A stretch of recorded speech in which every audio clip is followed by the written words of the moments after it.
जय हिंद दोस्तों। आज का यह वीडियो हमारे लिए बहुत ही ज़्यादा इंपॉर्टेंट होने वाला है, क्योंकि आज के इस वीडियो में हम लोग समझने वाले हैं क्लास 9 हिंदी का चैप्टर नंबर 12 मेघ आए। इसमें हम लोग 15 ऐसे एमसीक्यू को देखेंगे, ऑब्जेक्टिव क्वेश्चन जो आपके एग्जाम में पूछा जा सकता है 100%, यानी इन्हीं में से कोई एक पूछेगा।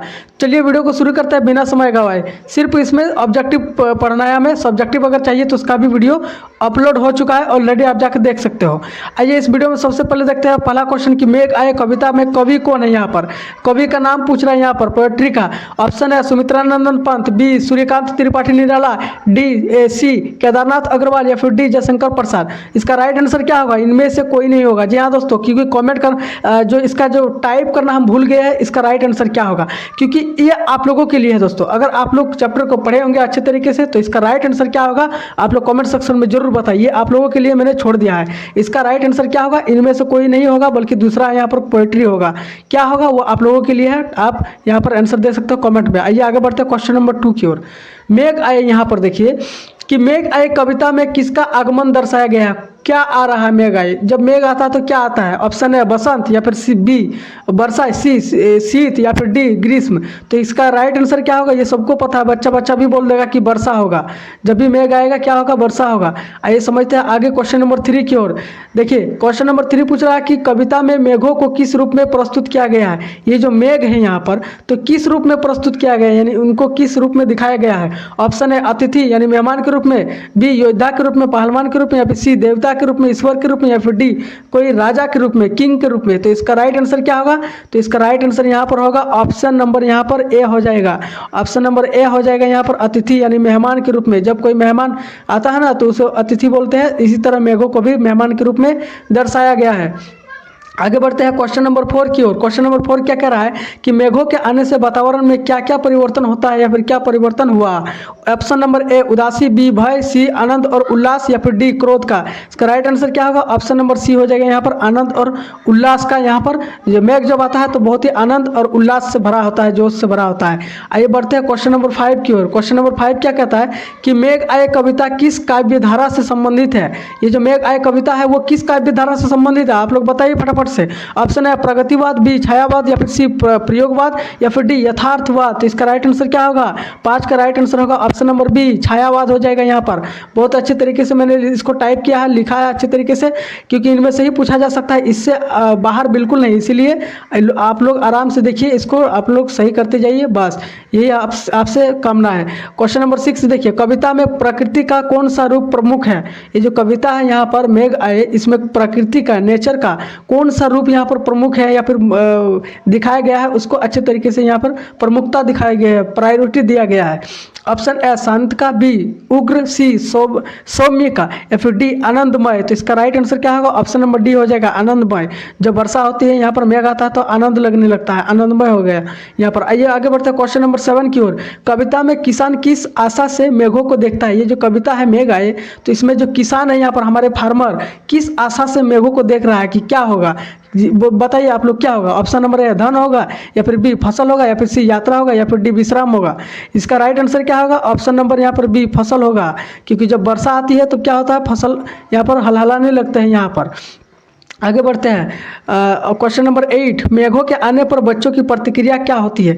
जब मेघ आता है या फिर समझ लीजिए वर्षा आती है, क्या आती है जब वर्षा आती है तो जो बच्चे होते हैं, किड्स होते हैं, तो उनकी प्रतिक्रिया क्या होती है, रिएक्शन उनका क्या होता है। ऑप्शन है डर लगने लगता है, या फिर बी मौन, या फिर सी उत्साह जोश उमंग, या फिर डी रोना। तो इसका राइट आंसर क्या होगा? ऑप्शन नंबर यहाँ पर सी लोग उत्साह और जोश से भर जाते हैं। कौन? खास करके छोटे बच्चे जब बारिश होती है। क्वेश्चन नंबर 9 देखिए, फटाफट से इसका करेंगे क्योंकि 15 एमसीक्यू है, इसीलिए ज़्यादा हम लोग समय लेंगे नहीं।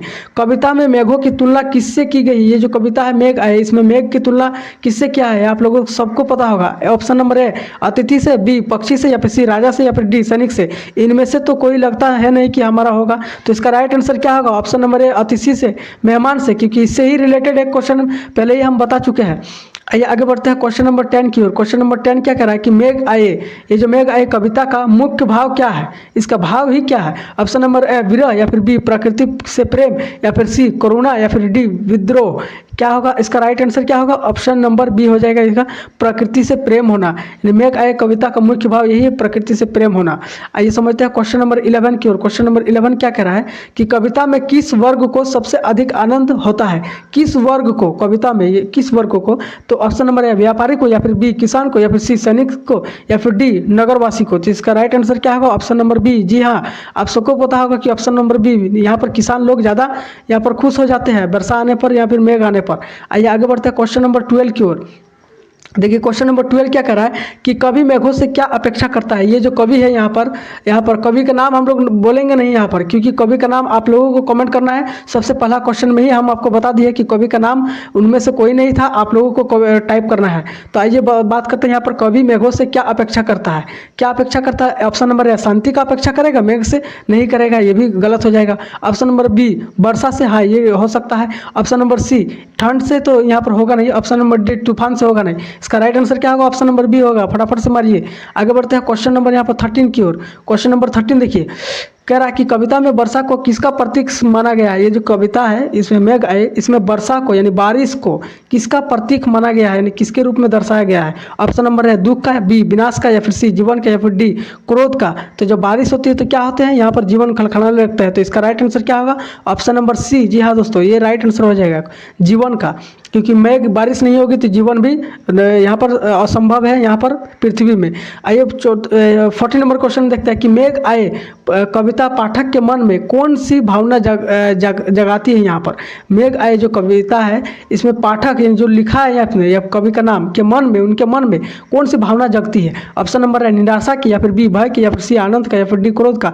देखिए उसी से रिलेटेड आपको क्वेश्चन पूछ रहा है जो हमने आपको पहले ही बता दिया है, 3 4 5 सवालों में ही हम आपको बता दिए हैं, लेकिन उसी से रिलेटेड यहाँ पर क्वेश्चन पूछ रहा है घुमा फिरा के। तो इसका राइट आंसर क्या होगा? Option number C. देखिए आनंद का, या फिर उत्साह का, जोश का, ऐसे भी क्वेश्चन रह सकता है। आप लोग फटाफट से मार दीजिएगा।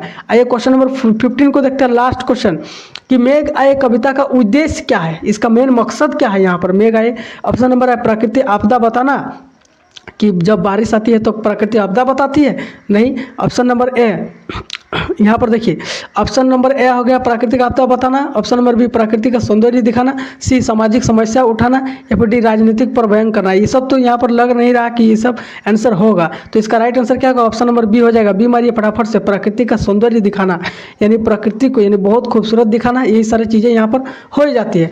तो क्वेश्चन नंबर 1 का आप लोगों के लिए है, कवि का नाम यहाँ पर आप लोगों को टाइप करना है कि क्या आंसर होगा। बाकी मिलता है नेक्स्ट वीडियो में इसी तरह की इंटरेस्टिंग वीडियो के साथ। और हाँ, वीडियो अच्छी लगी तो वीडियो को लाइक कीजिए, चैनल पर नए हो तो सब्सक्राइब करके जाना, क्योंकि इस चैनल पर आपको क्लास 9 और 10 की पूरी तैयारी करवाई जाती है, एकदम चैप्टर वाइज, एकदम स्टार्टिंग से। मिलता है नेक्स्ट वीडियो में। जय हिंद।